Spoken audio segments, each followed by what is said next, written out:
Welcome to Geopolitics Unpacked, the show where we break down major global developments and explore what they really mean.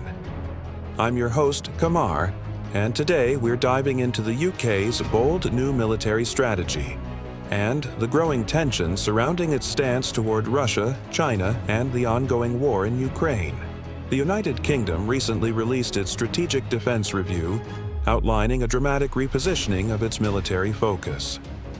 Once the center of a vast colonial empire, the UK now faces the challenge of maintaining global influence amid mounting domestic issues, from demographic decline to economic uncertainty.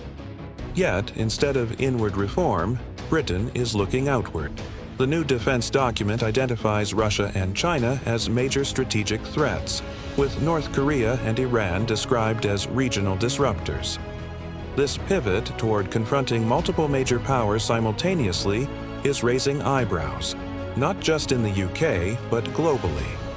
Let's talk numbers.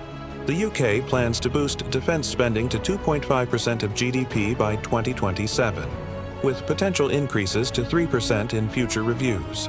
Yet, the British Army's manpower is now at its lowest level since the Napoleonic era, just over 70,000 active duty soldiers. That's a significant concern when compared to adversaries like Russia, which has a military force estimated at over 2 million personnel. In addition, the British Navy is struggling with a shrinking fleet, reportedly having more admirals than warships.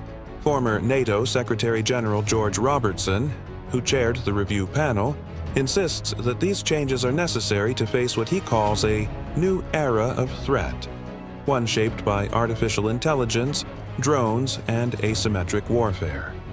The report stresses investment in emerging tech, drones, cyber capabilities, and artificial intelligence as a cost-effective way to maintain a strategic edge. There's also a call to form a volunteer home guard, tasked with defending key infrastructure like airports from drone attacks or sabotage. This suggests a growing concern over domestic vulnerabilities, especially in an era where small, inexpensive drones can wreak havoc on strategic assets.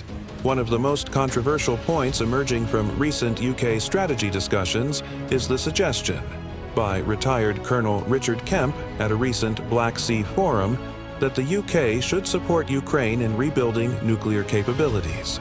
This proposal refers to past agreements like the 1994 Budapest Memorandum, under which Ukraine gave up its nuclear arsenal in exchange for security guarantees from powers including the UK.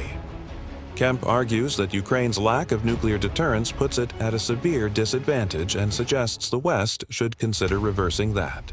But this idea raises enormous risks, not just diplomatically, but existentially. Any step toward reintroducing nuclear weapons in Ukraine would likely provoke a major response from Russia, a nuclear-armed state that has repeatedly emphasized its red lines on this issue. What does all this mean? The UK's strategic ambitions are growing, but so are the challenges. Between a shrinking military force, overstretched resources, and escalating rhetoric around nuclear rearmament, the road ahead is filled with geopolitical landmines. The broader question remains: can the UK play a central role in global security, or is it overreaching in a multipolar world where new powers are reshaping the rules of engagement? We'll be following this closely. That's it for this episode of Geopolitics Unpacked. If you found this insightful, make sure to subscribe, leave a review, and share with others interested in the forces shaping our world. Until next time, stay informed and stay critical.